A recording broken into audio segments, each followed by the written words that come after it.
Sort of psychically what Calcutta is going through is I think I have this fear of this NRI problem. You know, people have got very strong opinions about, like, very clear, strong opinions about like what Calcutta is and should be and where is it heading towards and what singularly incapable of doing that. And I just feel like I feel differently every time I like look at Calcutta. And when I was driving down Convent Road last night, and it just looked like very mysterious. That whole Hastings and Warren Friends looks like, you know, there's a place ripe for a duel. You want to live in that era, right? People used to duel all a lot. As in a fencing duel? Or these sort of with kattas, like with these like and it looked very gothic and very. So I did see a glimpse of that Calcutta, like just like it was very like just about 2 days back. But overall, I don't think I can answer your question. Unfortunately, I don't really actually have a view about this. Do you have a view on how laughter is being weaponized by him and by him? Laughter has been weaponized. Humor, satire. Is that the only way to take things forward? I mean, I would like to know whether have you weaponized your laughter, either of you? I mean, would you consider your laughter as, is it like, in my case, it's just like an accent. It's like a Bengali accent. You just say something and it might appear to be funny. And some people, it's just no special need to make people, in my case, to laugh. It just happens. But I'm sure, when I was young, there would be the most tragic figure in my youth is the guy who will come into the room and say, I'm going to crack a joke. And then he will say something which is not funny. Apart from the fact that his joke is not funny, he has already committed to humor, which is a disastrous thing to do with humor. And most of the time, actually, I only try to describe something exactly the way I see it. And maybe there is something about reality which people find funny. Like, it's very similar to how when there is turbulence in the aircraft, first thing people do is they start giggling.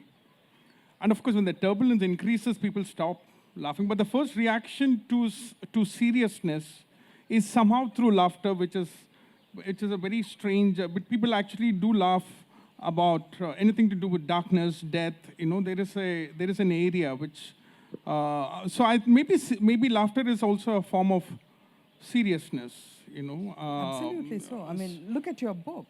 I mean, you have talked about everything that a lot of people don't talk about openly these days. For instance, the most dangerous men are wearing divided skirts in this country. I mean, that was Akila, right? She's the one who makes that observation. And then there are so many more. You talk about India and its wounds. Leila, who talks about how women don't like, God sort of all the time. It's odd to have a bearded old man looking into every aspect of your life. So you have said a lot through that. And what were you trying to really, could you not have written it straight away in a journalistic, factual fashion? Which I was. You know, like, for example, I was saying that the most dangerous men in our country wear divided skirts. And then I was very upset that an organization called RSS changed their uniform. I was very annoyed because I was still writing it when the uniform was being changed. But I was, anything which is lampooning just doesn't work. It's a different kind of a humor, where you're exaggerating and trying to be funny. It just doesn't work. India, in fact, as a writer and as a comedian, you're actually in competition with India. Real India is so interesting and funny that you have to be a notch above the country anyway. So I think if one can just capture the way people are, I think half the job is done, because reality is so ridiculous. Reality ridiculous? Actually, I think you do it very well, because first of all, you have to be very brave to be a stand-up artist, and the way I think you just sort of have like this sort of dual voice going on in your head, and you just sort of you start a thought and then you kind of kind of you play with it without actually ever.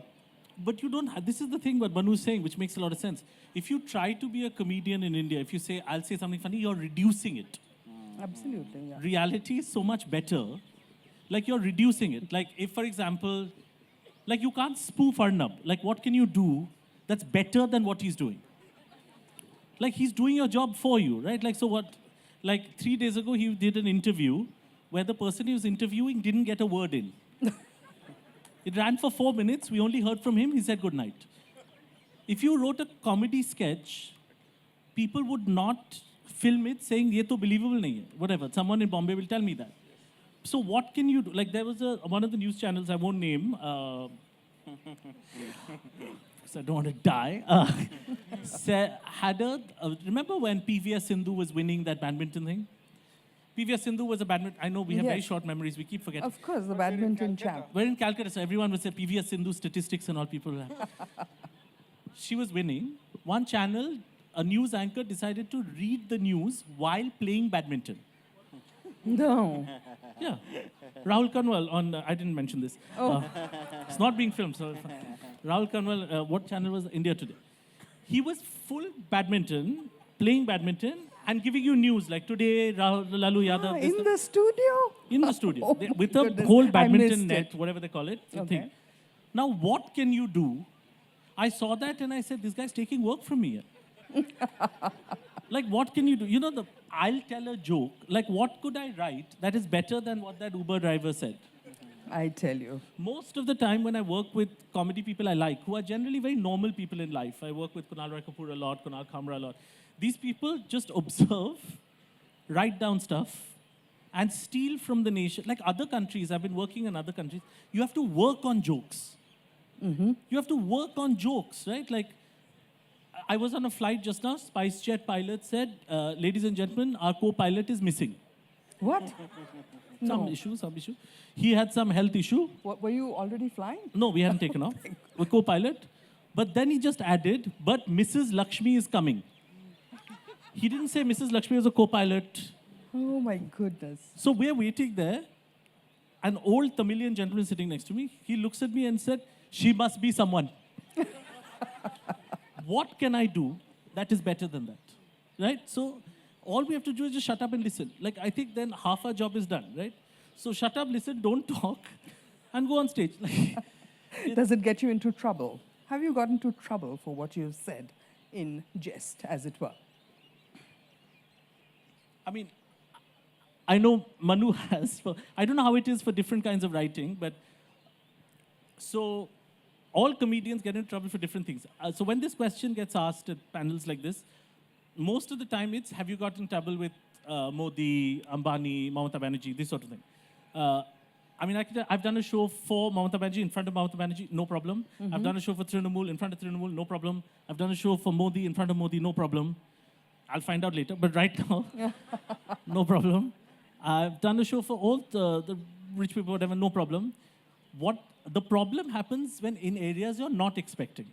For example, I did a show for Jaipur Lit Fest. Were you there? I think you guys were 3-4 years ago.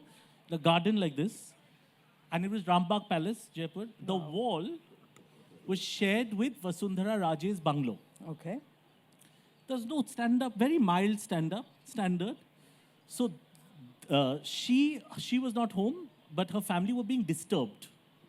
So they sent some policemen over. Good heavens. Policemen came and said, this is a big thing, Jaipur Lit Fest. They can't just go and stop it, right? So they called me off stage.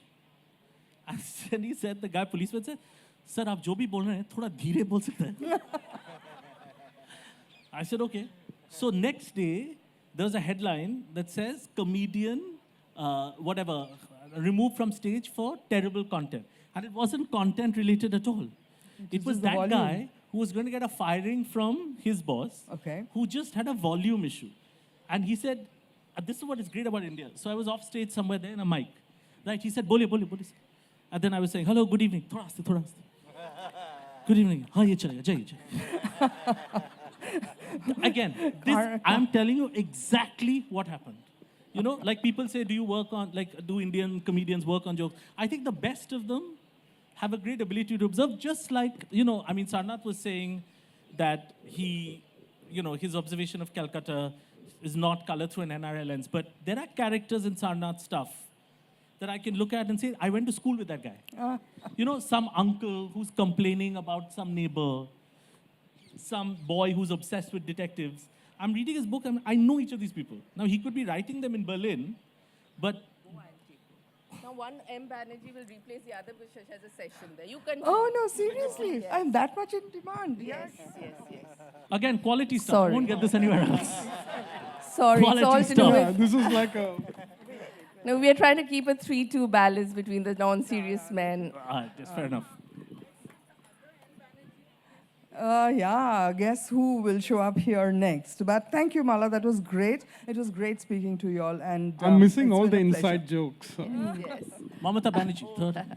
So there's a car there for you. But talking So, about yes. trouble, have you ever got in trouble me with to your You were saying wife? something, yes. Monideepa, do you want me to drop you to the next Wife, parents? The really powerful people. Forget Modi and all. I've gotten in trouble recently. I did a show for the BBC that I did not expect would reach out to. I've spent 12 years doing comedy, hoping to not reach out to a lot of people. But sometimes with WhatsApp, you can't control it nowadays. So I did one where I was talking about my mother's Twitter use. And in the show, I said my mother who's 74. My mother's not 74. And lots of people on Twitter have said, like my mother wrote on Twitter, I'm not 74. So other people on Twitter have said, you're a liar, etc. So you can get into trouble for those sorts of things. In Cal, you get into trouble for historic facts. So I was saying something about Hamlet once in a show in Calcutta, about trying to teach Hamlet to my Marwari friend, who had once told me, "Mujhe mota mota samjha de." What happens in Hamlet? We were 2 days from ISC. So I said something from Hamlet, and the guy in the back was like, "That's Merchant of Venice." He just corrected me. So that stuff happens, but I don't get into like AIB type trouble. I'm older, I know better. So I've just come here to do the Q&A because that's my brief. So are we good to go for questions to the audience? Any questions? Yes, there's this, can't see, boy.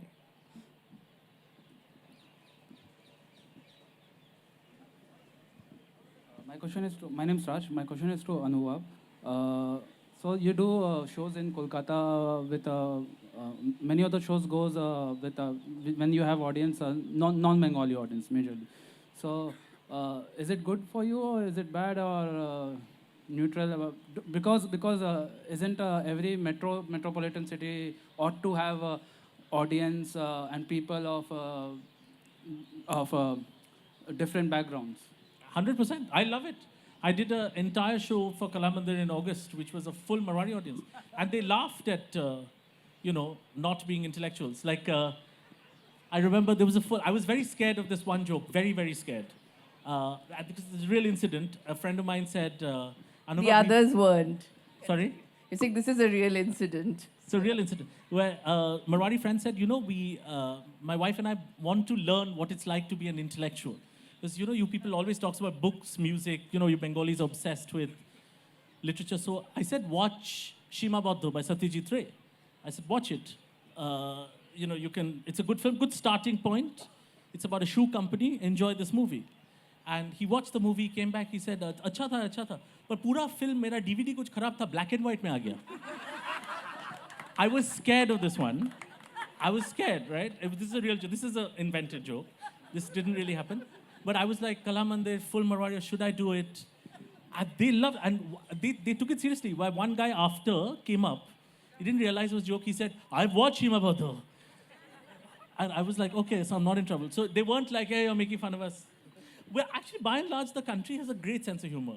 I don't know, the media makes it sound like we don't, but it's fine. One thing about Indians taking offense is very confusing, where people are leading their normal lives, they're brushing their teeth, they're washing their face. And then one guy says, oh, we are offended. Then they'll all gather somewhere, and they're laughing and they're waving at the cameras. But at the same time, they're also offended. This is the only country which waves at the camera when they are offended, you know. So it's very confusing. I was in Jaipur when one of those events happened which offends one community, you know. And then the speaker suddenly, he begins to say that he misquoted himself. That's what happens in India because now everything is recorded. And then the police come. They won't register a complaint if one is raped, but if someone is offended, they are right there, you know. So maybe we have to decriminalize being offended in India to get anywhere. I think that is the first thing that we need to do. There's a gentleman here.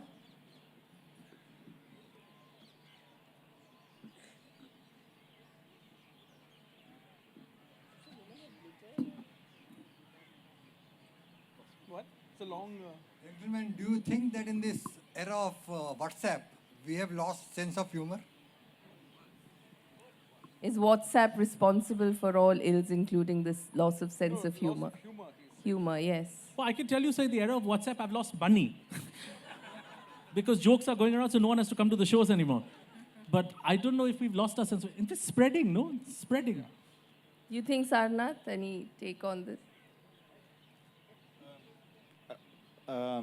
WhatsApp, have we lost our sense of humor? Well, I mean, I do feel that apart from offending and apart from weaponizing, humor has also another another thing that it does. It kind of brings you closer to humanity. It's just a facet of one's life which you don't get to sort of see otherwise. For example, I was in Shialda station once. There's a man who comes, catches me smoking. There was been a smoking ban that has been operational for about a year or so. I didn't notice, and I was smoking a cigarette. My mom and dad was around.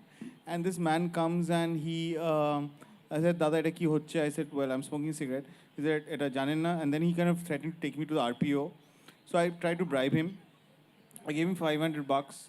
And he says, no. I said, like, take it for Saraswati Puja. Then I said, like, okay, Eid or whatever. I mean, we just secularized it. Christmas. He said, bachchader jonno cake. Semai. Whatever. So then he said, no, ami kori na. And then he took the money and he went away for a stroll. And then he reappeared after 15 minutes. I said he wants more money, this time for bribing him. And he asked me, you're not smoking anymore? So I said, no, there's a smoking ban, can't you see?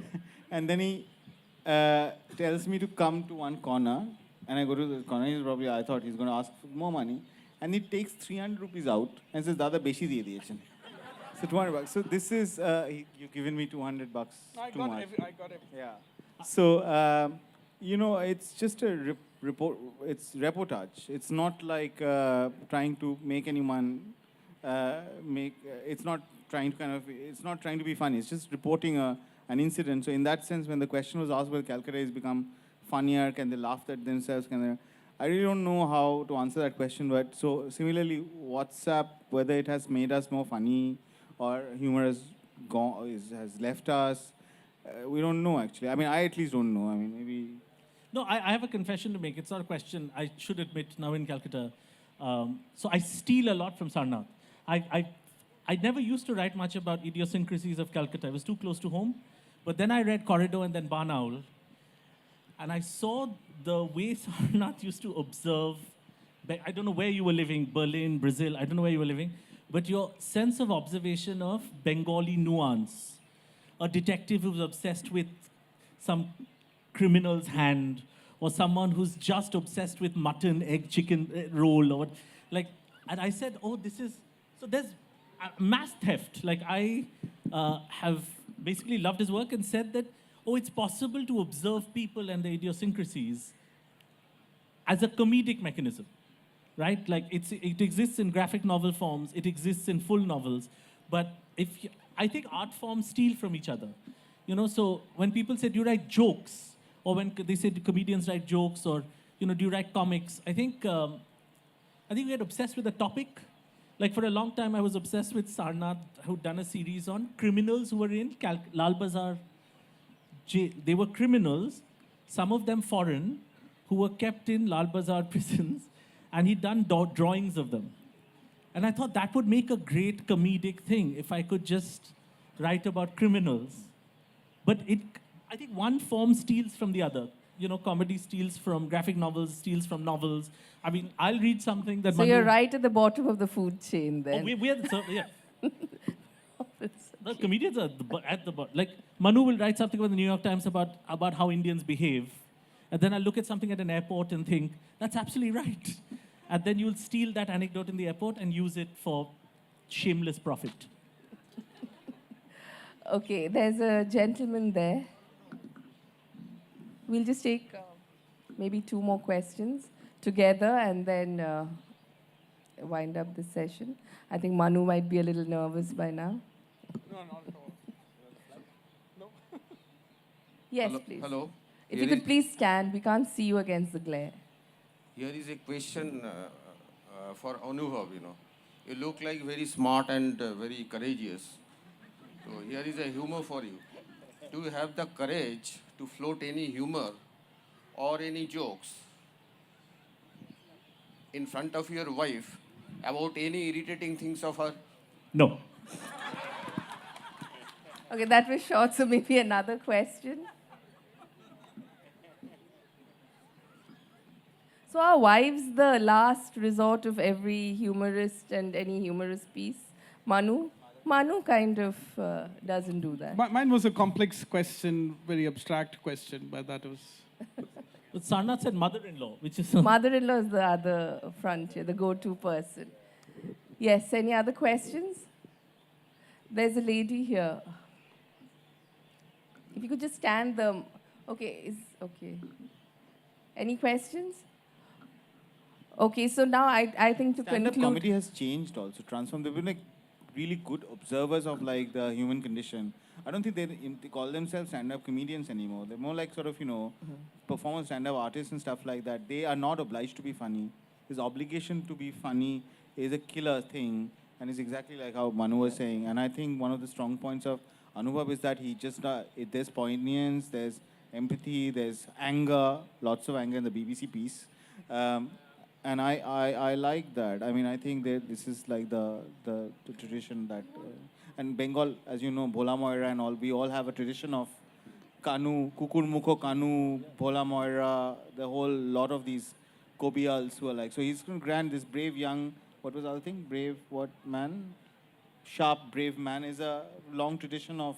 comes from the bardic tradition that also Calcutta... So I thought before ending, we'll ask each of you the one literary work which you find is funny, is dark, and balances a comment on, the world at large with searing humor. So I'll start with Anuvab so that you have time to think.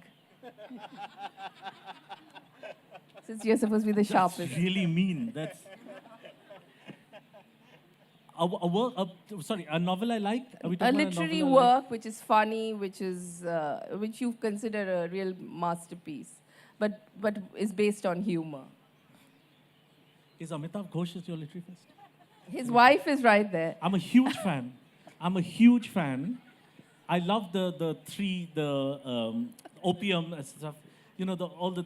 That's great stuff. I was reading it and I thought, this is taking a long time. I can go to China and come back in this time.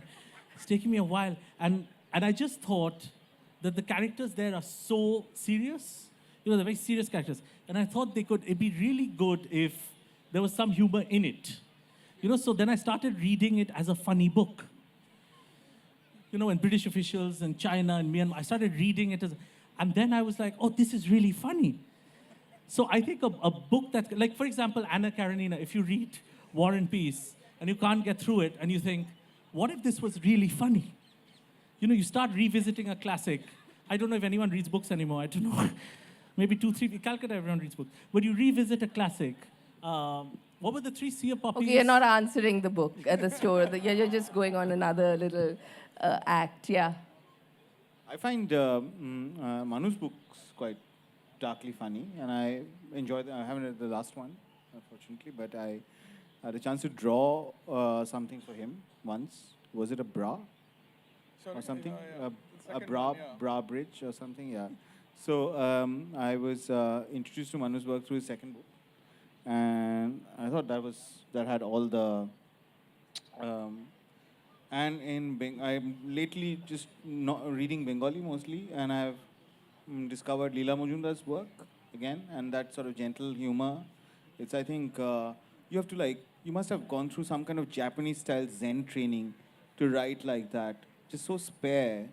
I mean, fatless, easy, absolutely delicious writing. I think I just yeah. That's very generous of you, Sarnath. Usually Indian writers, when they have to say something good about other Indian writers, they will talk about R.K. Narayan or someone who's beyond competition so that they don't have to be nice to the contemporary. Okay, I would rate A Case of Exploding Mangoes by Mohammad Hanif very highly. Because it is a hilarious novel which actually is not aware of it being very funny. Like, for example, there is a scene where this Pakistani general has been sabotaged. I mean, everybody's sabotaging each other, which was very convincing if you have followed Pakistani cricket as a journalist. So this guy was supposed to free fall from an aircraft, and someone is actually made his parachute defunct, and this guy doesn't know. And he jumps off, and I think he's counting 10, 9. I mean, it's a very tragic scene. And then slowly, as his expression changes, as he realizes, and it's a parallel political commentary when a guy is falling to his death, and it's absolutely hilarious. And I think Hanif showed, and you also forget when you're reading Hanif that you're reading something in English. You know, it is some kind of an Indian subcontinental language, a spectral language that you are reading. And throughout, and he manages to bring that there is something very boyish about it. Again, it is very unaware of this fact in an age where novels are being very sophisticated, you know, which also means some are very feminine, you know, for a novel to be sophisticated these days. It was a very boyish, raw novel, which was funny, and at the same time, it was very philosophical, I thought. And that is one of the most underrated qualities of humor, that it is very, very philosophical. On that note, I'll call this session to a close, and we'll be giving out the DSC South Asia Prize shortly, and Manu is one of the nominees. You heard Jayant Kaikini earlier, and Sujit Saraf as well. So they're joined by Mohsin Ahmed and Kamila, as well as Neil Mukherjee for this as nominations for this award.